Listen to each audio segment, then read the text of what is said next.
The crystal chandeliers of Belmore Estate cast prismatic light across the Italian marble floors as I followed my sister Vanessa through the grand entrance. My mother walked between us, her designer handbag swinging with each purposeful step. I'd made the mistake of mentioning I was also looking at wedding venues, and Vanessa had insisted I join her tour to see what a real wedding looks like. This is 20,000 square feet of pure elegance, the event coordinator, Patricia, explained as she guided us through the ballroom. Floor-to-ceiling windows overlooked manicured gardens that stretched toward a private lake. We can accommodate up to 300 guests for a seated dinner. Vanessa clutched her fiancé Trevor's arm, her engagement ring catching the light with calculated precision. It's perfect. Absolutely perfect. This is exactly the kind of venue that matches our status.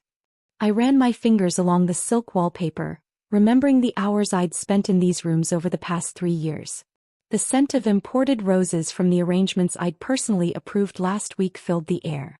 The deposit is $15,000, Patricia continued, pulling out her tablet. The full venue rental for a Saturday evening is $85,000, not including catering, florals, or... We'll take it, Vanessa interrupted, not even glancing at the price sheet. Trevor's promotion means money isn't an issue.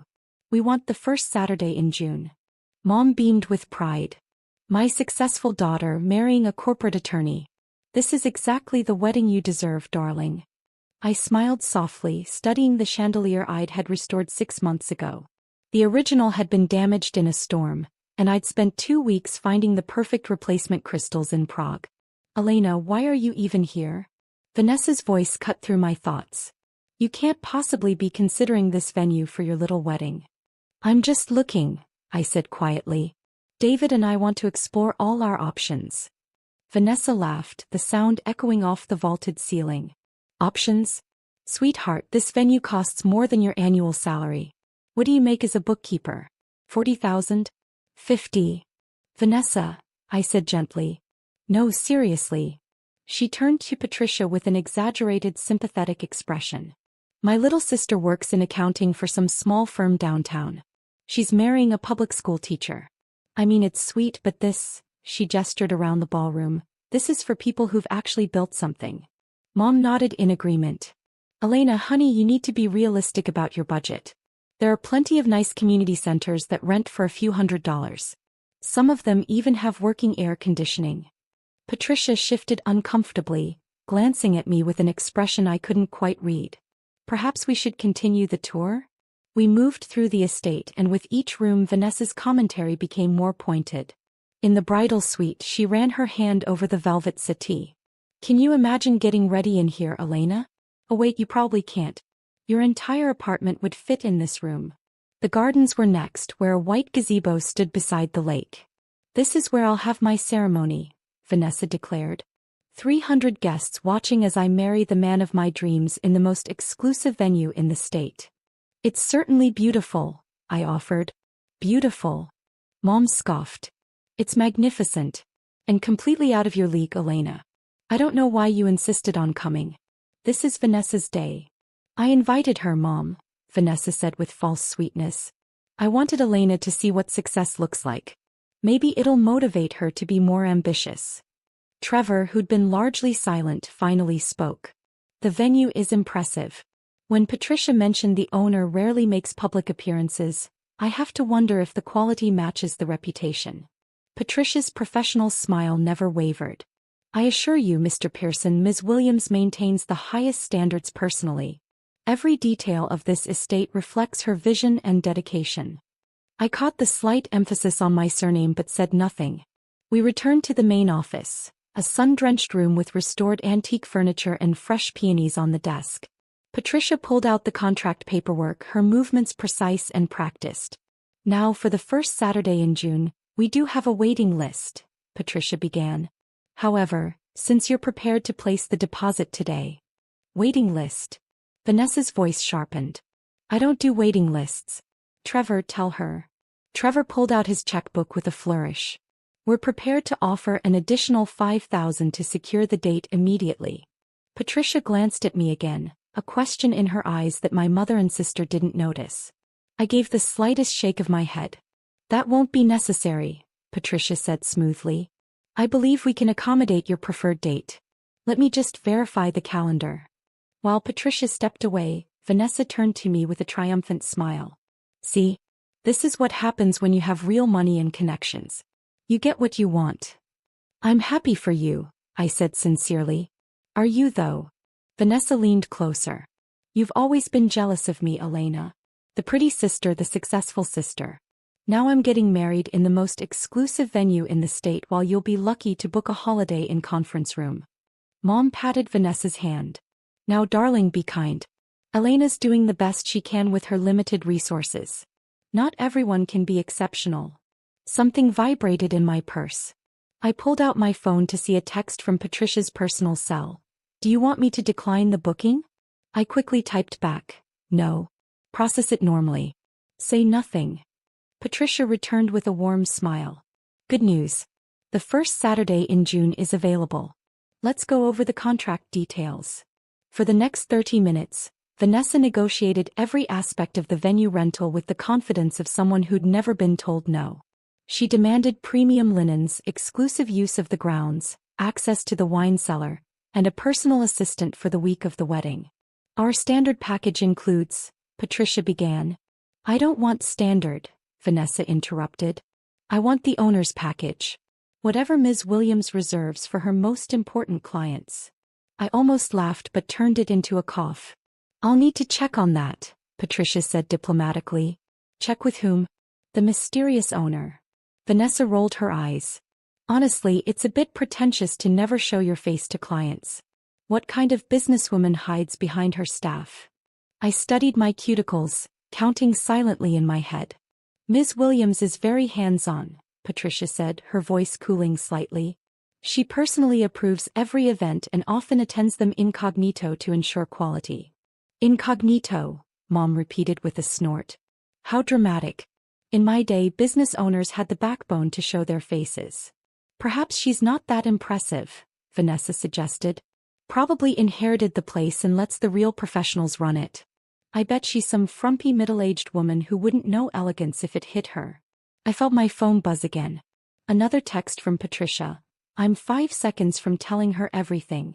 I replied, wait.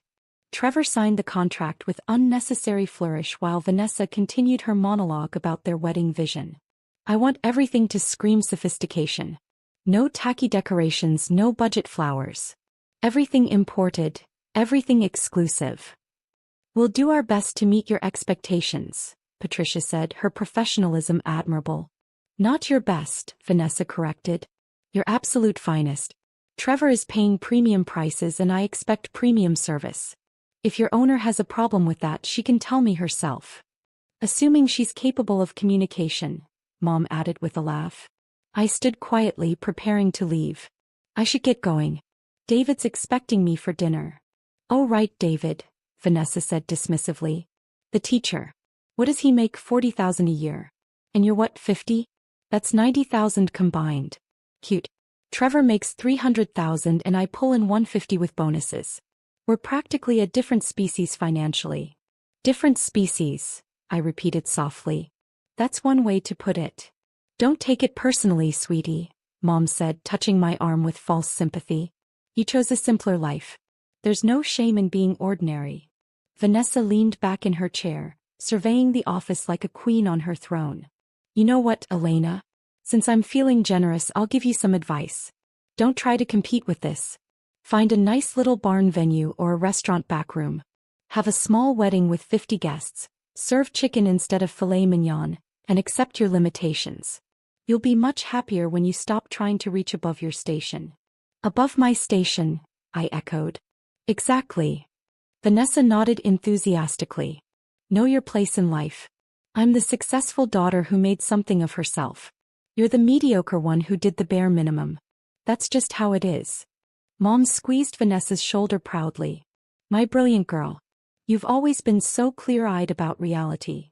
I picked up my purse, catching Patricia's eye one final time. She looked like she was ready to explode, but I smiled peacefully and headed toward the door. Elena, Vanessa called out, her voice dripping with mock concern. Please don't embarrass yourself by trying to book anything here. Patricia, if my sister calls about pricing, just tell her it's out of her range. Save everyone the awkwardness. Patricia's jaw tightened. I'll handle any inquiries appropriately. You can't even afford the consultation fee, Vanessa continued, laughing. What is it, $500 just to get pricing? That's probably your grocery budget for a month. I paused at the door, my hand on the ornate handle I'd selected from a catalog of Italian imports. You're right, Vanessa. I couldn't possibly afford this place. Finally, some self-awareness. Mom clapped her hands together. That's my realistic daughter.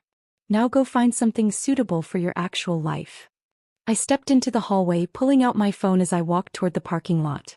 The afternoon sun warmed my face as I scrolled through my contacts, stopping at Patricia work cell. Before I could dial, my phone rang. Patricia's name flashed on the screen. Ms. Williams. Patricia's voice was tight with barely controlled anger. I'm in the restroom.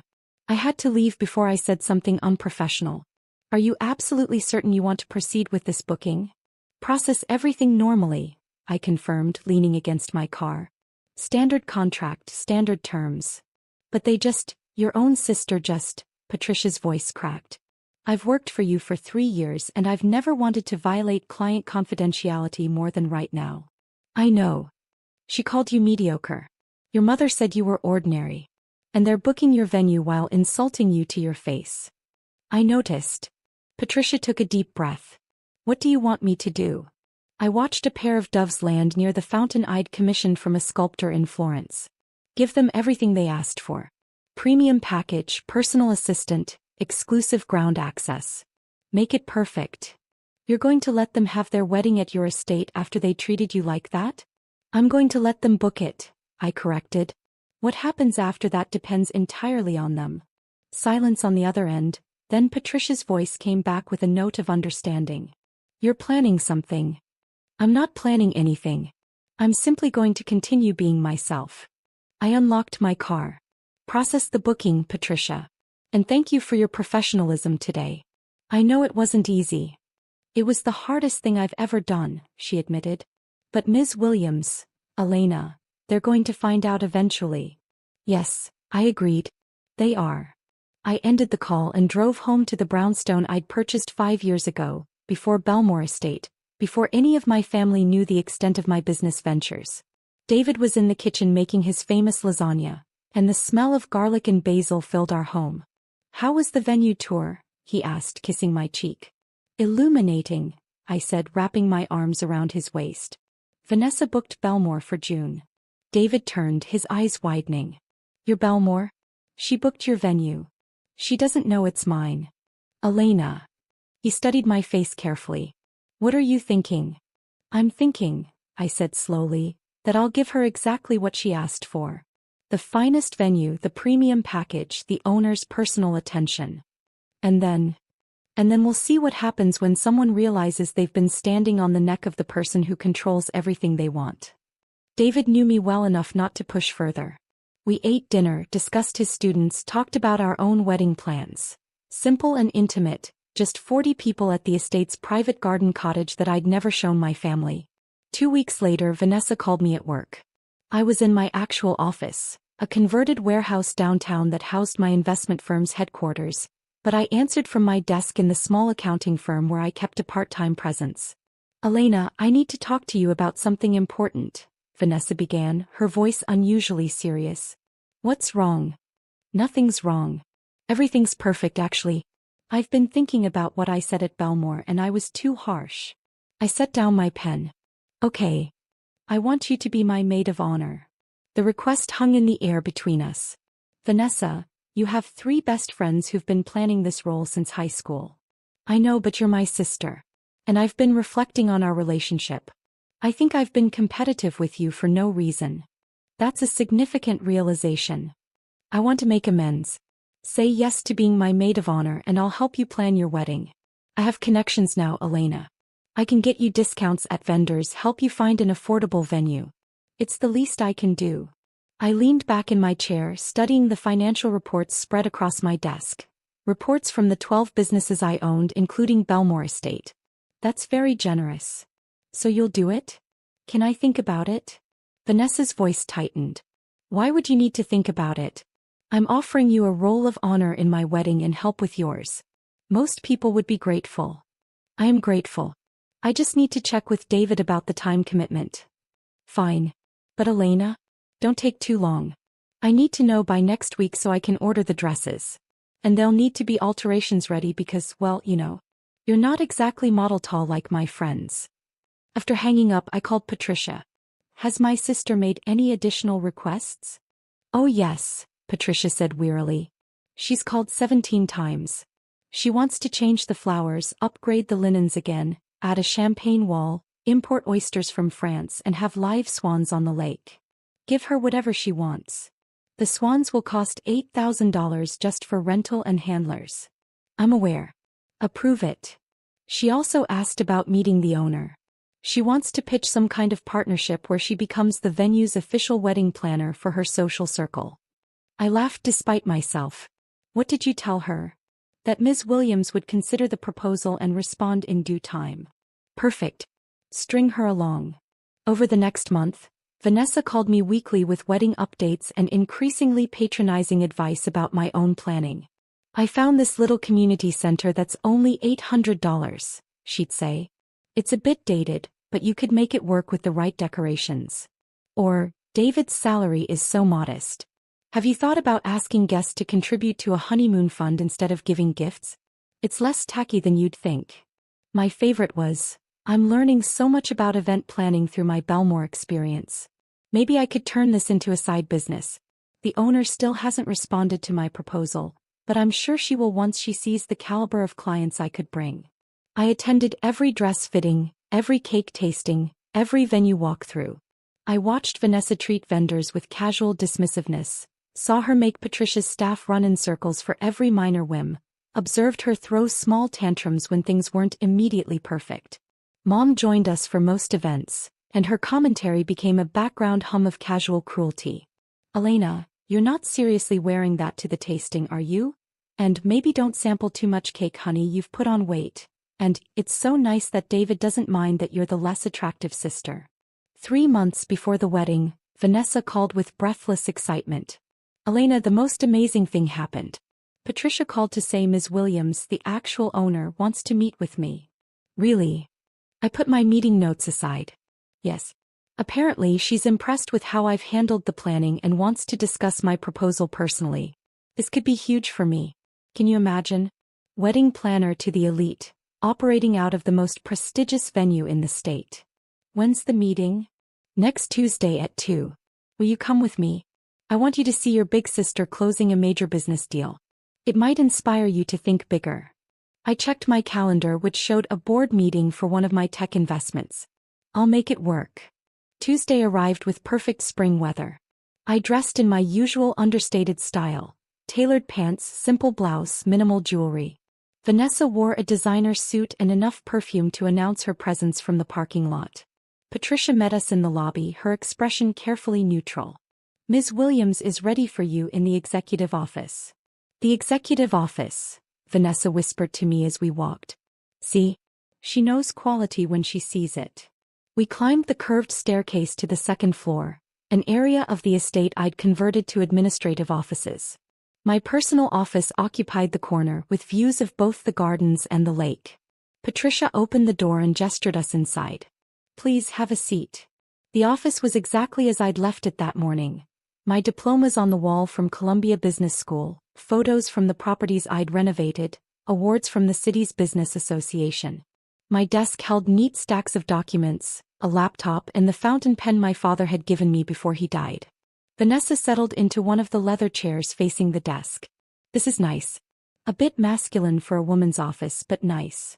I moved to the window, looking out at the gardens where David and I would be married in 6 weeks. I wonder what she's like, Vanessa continued. Patricia's been so secretive. I hope she's reasonable about my proposal. I'm offering her a fantastic opportunity. The door opened and Patricia stepped inside. Thank you for waiting. Ms. Williams apologizes for the slight delay. Vanessa waved dismissively. That's fine. I understand busy schedules. Patricia walked to the desk, picked up a file folder and turned to face us. Actually, Ms. Williams has been here the entire time. She looked directly at me. Would you like to sit down? I smiled at Patricia and moved behind the desk, settling into my chair. Thank you, Patricia. I think we're ready to begin. The silence that followed was exquisite. Vanessa stared at me, then at Patricia, then back at me. What is this? Some kind of joke? No joke, I said calmly, opening the folder. Patricia said you wanted to meet with the owner of Belmore Estate. I'm Elena Williams. I own this venue.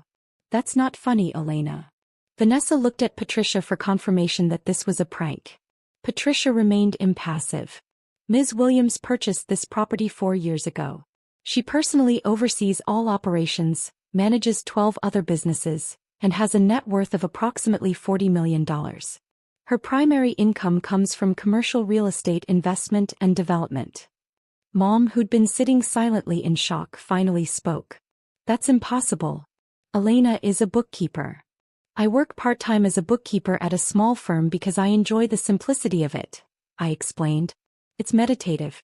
My actual profession is commercial real estate investment and development. I own the firm where I keep those books, along with 11 other businesses. Vanessa's face had gone pale. You're lying.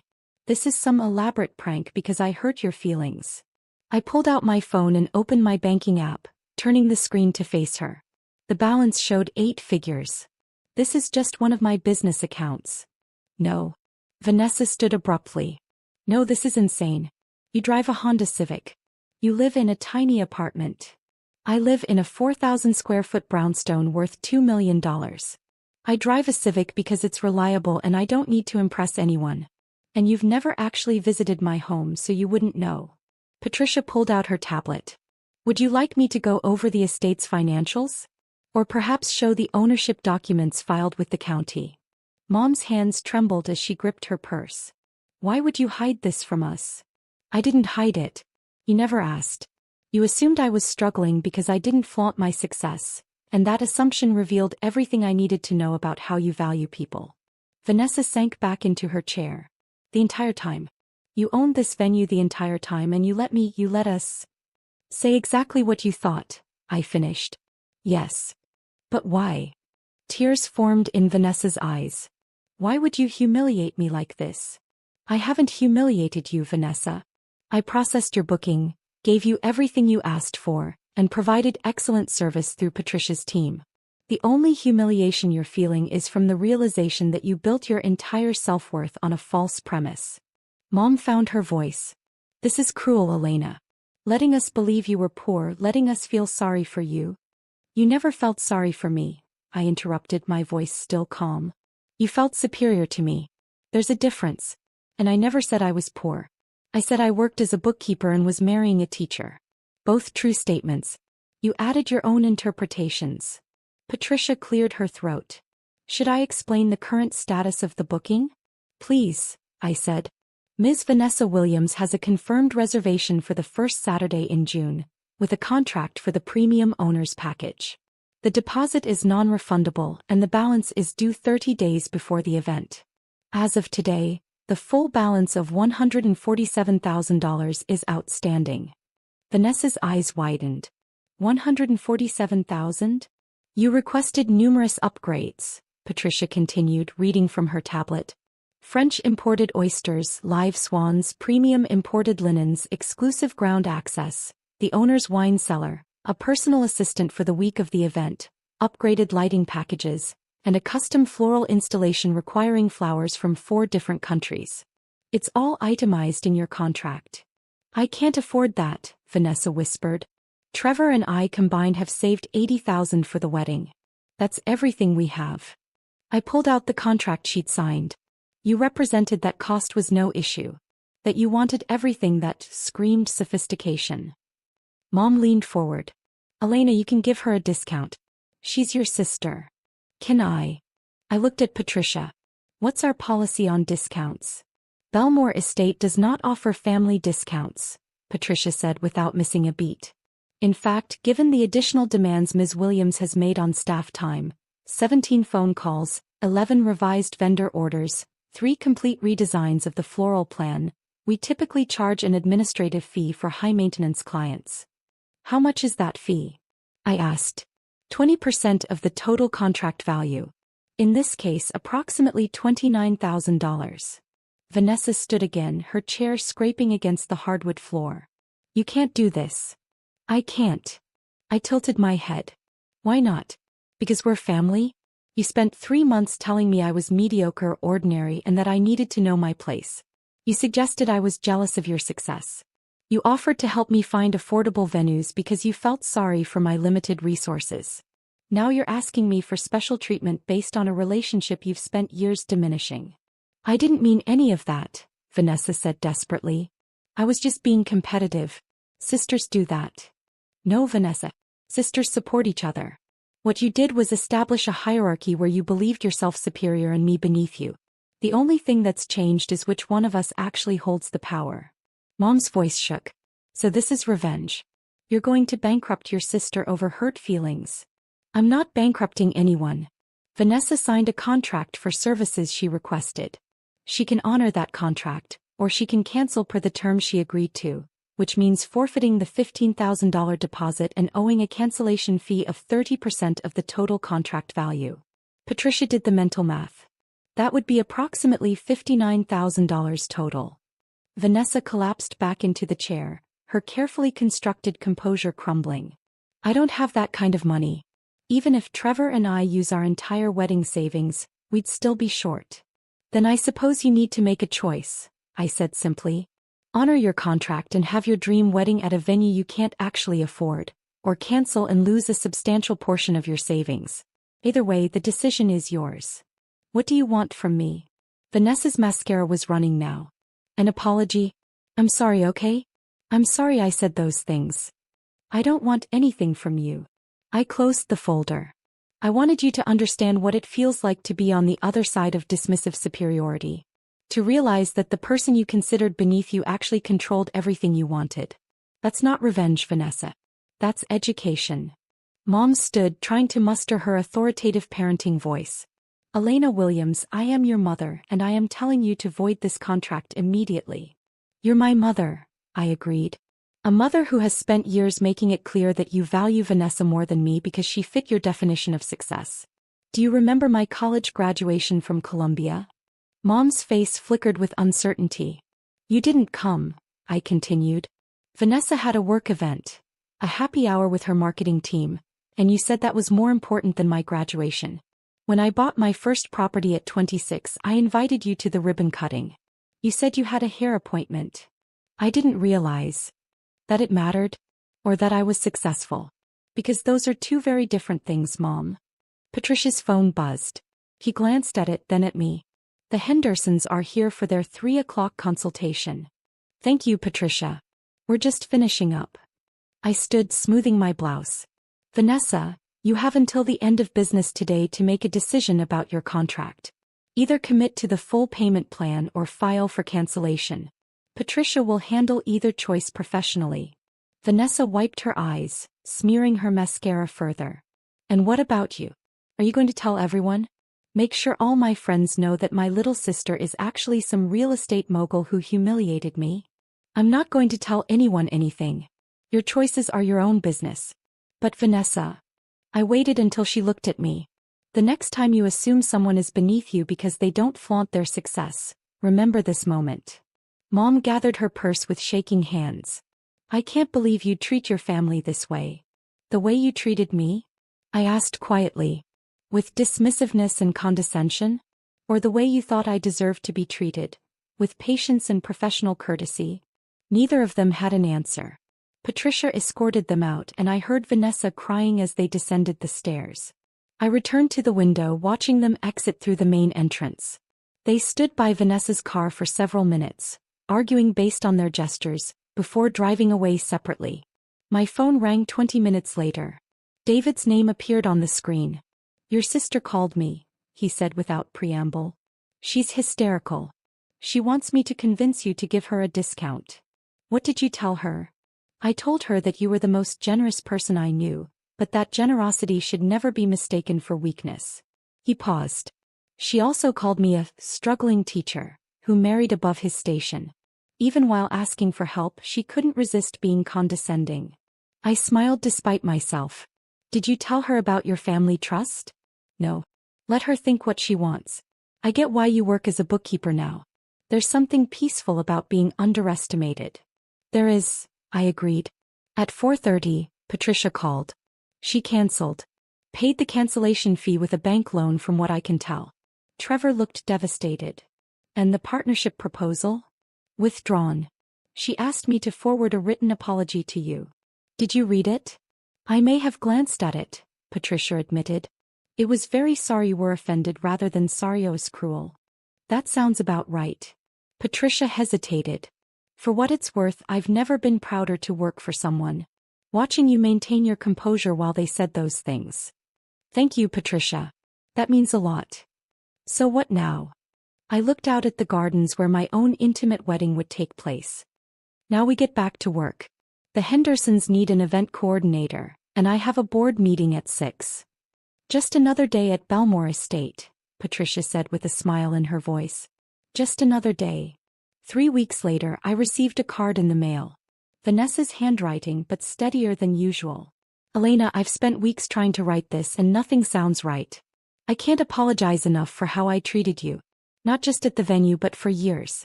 You were right. I built my self-worth on the idea that I was better than you, and losing that illusion has been devastating. Trevor and I are getting married at a small restaurant. We've invited 40 people. Mom keeps crying about the embarrassment, but honestly it feels more authentic than the spectacle I was planning. I don't expect your forgiveness, but I want you to know that I'm trying to become someone who deserves a sister like you. Congratulations on your wedding next month. I wasn't invited and I understand why. I hope you and David have everything you deserve. V. I placed the card on my desk, next to the invitation list for my own wedding. After a moment I picked up my phone. Patricia? Add one more couple to the guest list. My sister Vanessa and her fiancé Trevor. Email me their address and I'll send an invitation today. Are you sure? Patricia asked. I looked at the card again, at the shaky handwriting that betrayed how hard this had been to write. She needs to see what treating people with genuine respect looks like. Even when you have every reason not to. That's very gracious of you. No, I corrected. That's what family should be. And maybe it's time I showed her how that works. My wedding was exactly what David and I wanted. Intimate, meaningful, and held in the private garden cottage that most clients never knew existed. Vanessa and Trevor arrived quietly, sitting in the back row. She wore a simple dress and no jewelry except her engagement ring. When our eyes met, she smiled sadly and mouthed thank you. At the reception, she approached me carefully.